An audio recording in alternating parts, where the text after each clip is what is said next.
Block buster film Om Shanti ഓശാനയ്ക്ക് ശേഷം Jude Antony Joseph മറ്റൊരു ഫിലിമുമായിട്ട് എത്താൻ പോവുകയാണ്. ഒരു മുത്തശ്ശി കഥ എന്നാണ് ഈ സിനിമയുടെ പേര്. ഈ ഫിലിം ഡയറക്റ്റ് ചെയ്യുന്നത് ജൂഡ് ആന്റണി ജോസഫ് തന്നെയാണ്. ഒരു out and out comical entertainer ആയിരിക്കും ഈ സിനിമ. ഈ ഫിലിമിന്റെ സെൻട്രൽ റോളിൽ അഭിനയിക്കാൻ പോകുന്നത് ഒരു ന്യൂ കമർ ആയിരിക്കും എന്നാണ് അറിയാൻ കഴിഞ്ഞത്. പ്രായമായ ആളുകളുടെ ജീവിതവും അവരുടെ സ്ട്രഗിൾസും ഒക്കെയാണ് ഒരു മുത്തശ്ശി കഥ എന്ന ഈ സിനിമയുടെ കണ്ടന്റ്. മുത്തശ്ശിയായിട്ട് അഭിനയിക്കാനായിട്ട് ജൂഡ് ആന്റണി ജോസഫ് ഓൾറെഡി ഒരുപാട് പോപ്പുലർ ആയിട്ടുള്ള ആക്ട്രസസിനെ അപ്രോച്ച് ചെയ്ത് കഴിഞ്ഞു എന്നാണ് അറിയാൻ കഴിഞ്ഞത്. എന്തായാലും എല്ലാവരും സ്ക്രിപ്റ്റ് കേട്ട് വളരെ ഇംപ്രസ്ഡ് ആണ്.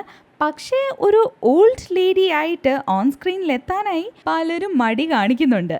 ഒരു മുത്തശ്ശി കഥയിൽ വിനീത് ശ്രീനിവാസനും അജു വർഗീസും രഞ്ജി പണിക്കറും ലാൽ ജോസും ഒക്കെ അഭിനയിക്കുന്നുണ്ട്. അതുപോലെ തന്നെ ഈ ഫിലിമിന്റെ മ്യൂസിക് കമ്പോസ് ചെയ്യുന്നത് ഷാൻ റഹ്മാൻ ആയിരിക്കും. ലിജോ പോൾ ആണ് ഈ ഫിലിമിന്റെ എഡിറ്റർ. സമീറ സനീഷ് ആയിരിക്കും കോസ്റ്റ്യൂം ഡിസൈനർ. ഒരുപക്ഷെ നിവിൻ പോളിയും ഈ സിനിമയിൽ ഒരു ക്യാമിയോ അപ്പിയറൻസിൽ എത്താനായിട്ട് സാധ്യതകളുണ്ട്.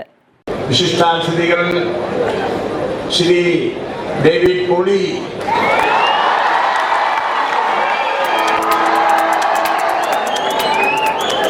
യുവജനോത്സവത്തിനും കലോത്സവം നടക്കുന്ന ദിവസങ്ങളെല്ലാം എനിക്ക് അവധിയായിരുന്നു.